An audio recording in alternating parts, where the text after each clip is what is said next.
Genesis Kapitulo 24. Asawa para kay Isaac. Si Abraham tigulang nagid, kag ang Ginoo nagbendisyon sang tanan nga iya ginhimo. Nagsiling siya sa iya labing tigulang nga sulugoon, nga amo ang nagaatipan sang tanan niya nga pagkabutang. Ibutang ang imo kamot sa ginutlan sang duha ko kapaa, kag magsumpa ka.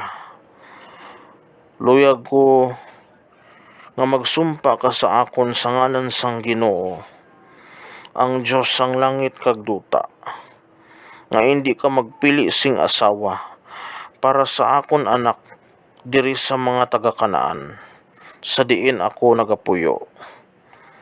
Magbalik ka didto sa akon ginhalinan nga duta, kag magkuha gikan sa akon mga paryente sang babayi, nga ipaasawa mo kay Isaac, nga akon anak. Pero ang sulugoon nagpamangkot, Abi, kung ang babayi hindi magupod sa akon sa sini nga duta, pakatuon ko bala ang imo anak didto sa duta nga imo ginhalinan? Si Abraham nagsabat, hindi mo gid pagpabaliko ng akon anak didto. Ang Ginoo nga Diyos sang langit nagdala sa akon diri gikan sa puloy-an sang akon amay, kag gikan sa duta sang akon mga paryente. Kag nagsaad siya sa akon nga nagapanumpa nga ihatag niya ini nga duta sa akon mga kaliwat. Ipadala niya ang iya anghel sa pag-una sa imo, agud nga makakuha ka didto sing asawa para sa akon anak. Kung ang babayi hindi magupod sa imo, wala na ikaw sing salabton sa sining saad mo sa akon. Pero bisan ano ang matabo, hindi mo gid pagpabalikon didto ang akon anak. Gani ang sulugoon nagbutang sang iya kamot sa ginutlan sa mga paa ni Abraham nga iya agalon, kag nagsumpa siya nga tumanon niya ang ginsiling sa iya ni Abraham. Ang sulugoon nga nag-atipan sang tanan nga pagkabutang ni Abraham, nagkuha sang napulo ka kamelyo sang iya agalon, kag naghanda sa paglakat sa syudad ni Nahor sa Mesopotamia. Sang pag-abot niya, ginpaluko niya ang mga kamelyo sa luyo sang bubon sa gwa sang syudad. Kasisid mo na sadto, tion sang pagpanag-ob sa mga babayi. Nagpangamuyo ang sulugoon, Ginoo, Diyos sang akon agalon nga si Abraham. Karon, patigayon ang akon tinutuyo, kag tumana ang imo saad sa akon agalon. Iyari ako karon sa bubon, diin ang mga dalaga sang syudad, magakadto sa pagsag-ob sing tubig. Magasiling ako sa isa ka dalaga, panubo-nubo aman palihog ang imo tibod, kag paim na ako. Kung magsiling siya, mag-inom ka, kag paimnon ko man ang imo mga kamelyo. Kabay nga siya ang imo napilian para sa imo alagad nga si Isaac. Kung matabo ini, mahibal-an ko nga imo gintuman ang imo saad sa akon agalon. Sa wala pa siya makatapos sing pangamuyo, si Rebecca nag-abot nga nagapas-an sang iya tibod nga sa lag-uban. Bata siya ni Betuel nga anak ka lalaki ni Milka. Si Milka asawa ni Nahor nga utod ni Abraham.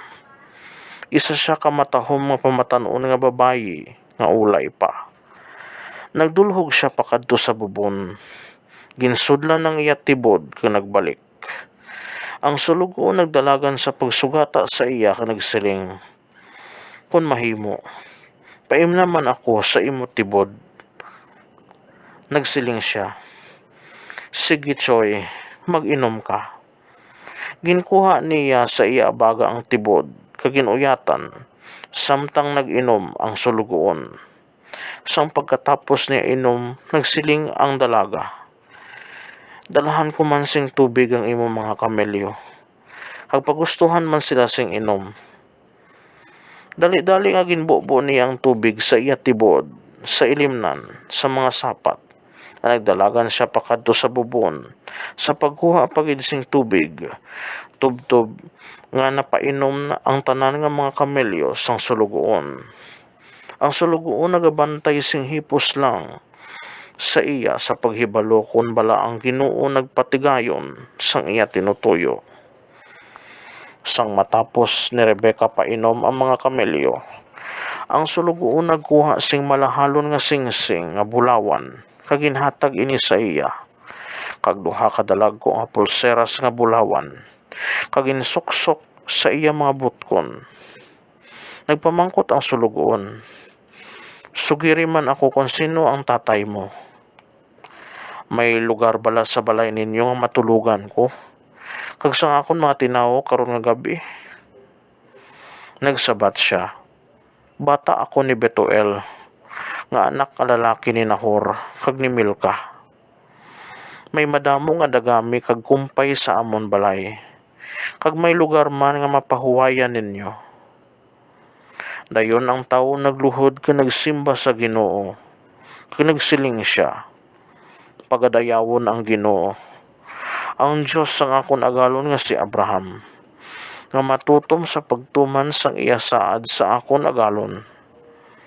Ang Ginoo nagtoytoy sa akon padulong sa mga paryente sang akon agalon." Ang dalaga nagdalagan pa uli, kag nagpanugid sang bugos nga natabo. Si Laban nga utod nga lalaki ni Rebecca nagwa ka nagdalagan pakadto sa bubon sa diin ang sulugoon. Nakita niya ang singsing kag ang mga pulseras sa mga kamot sang iya utod nga babayi, kag nabatian niya ang ginpanugid sang iya utod nahanungod sa ginsiling sang sulugoon. Dayon nagkadto siya sa diin ang sulugoon ni Abraham, nagatindog sa luyo sang iya mga kamelyo sa bubon. Nagsiling si Laban, "Dali sa balay. Ikaw ang tawo nga ginbendisyonan sang Ginoo. Nga adiri ka lang sagwa. May naaman ako nga kwarto sa balay para sa imo kag sa imo mga kamelyo." Gani ang sulugoon nagsulod sa balay, kag si Laban nagkuha sa mga karga sa mga kamelyo, kag ginhatagan niya sila sing dagami kag kumpay. Dayon gindalhan niya sing tubig ang sulugoon ni Abraham, kag ang iyang mga tinawo, agod makapanghugas sila sang ilang mga tiil.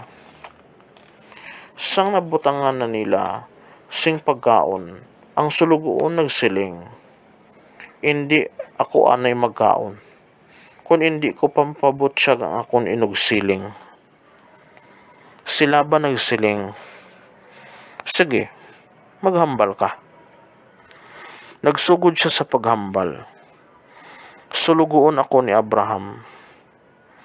Ang Ginoo naghatag sa akon agalon sing madamo nga mga kaayuhan, kag nagpamanggad sa iya. Ginatagan niya siya sing madamo nga mga karnero kag mga kanding, mga baka, pilak, bulawan, mga ulipon nga lalaki kag babayi, mga kamelyo, kag mga asno. Si Sara nga asawa sang akon agalon, nag-anak sing lalaki bisan tigulang na gid siya. Ang akon agalon naghatag sa iya anak sang tanan niya nga pagkabutang. Ginpasumpa niya ako nga tumanon ko ining iya sugo. Hindi ka magkuha sing asawa para sa akon anak nga lalaki sa mga dalaga diri sa duta sang Kanaan, kundi magkadto ka didto sa mga himata sang akon amay, sa akon mga paryente, kag magpili ka sing palangasawon sang akon anak nga lalaki." Kanagsiling ako sa akon agalon, "Abi, kung ang babae hindi magupod sa akon." Nagsabat siya, "Ang Ginoo nga akon ginatuman sa tanan nga tion, magapadala sang iya anghel upod sa imo, kag magatigayon sang imo tinutuyo. Magakuha ikaw sing isa ka babayi didto sa akon mga himata, sa panimalay sang akon amay, nga mangin asawa sang akon anak. May isa lamang ka paagi nga mahilway ka sa imo ginsumpaan. Kung magkadto ka sa akon panimalay, kag hindi nila ikaw pagbatunon, wala ka sang salabton sa imo ginsumpaan. Sang pag-abot ko sa bubon karon nga adlaw, nagpangamuyo ako, Ginoo, Diyos ang akon agalon nga si Abraham. Kung mahimo, patigayon naman ang akong tinutuyo. Yari ako diri sa bubon. Kung may isa ka dalaga nga magwa sa pagsag-ob sing tubig, magasiling ako sa iya. Kung mahimo, paim naman ako sa imo tibod. Kung magsabat siya, sige, mag-inom ka. Kag paimnon ko man ang imo mga kamelyo. Kabay nga siya ang napilian sang Ginoo, nga asawa sang anak sang akon agalon. Sa wala pa ako makatapos sang akon hipos nga pangamuyo, si Rebecca nag-abot nga may tibod nga suludlan sang tubig sa iya abaga. Kag nagdulhog siya pakadto sa bubon sa pagsagob. Nagsiling ako sa iya, kung mahimo, paim naman ako. Gilayon ginkuha niya sa iya baga ang tibod ko nagsiling. Sige, mag-inom ka, kag paimnon ko man ang imo mga kamelyo.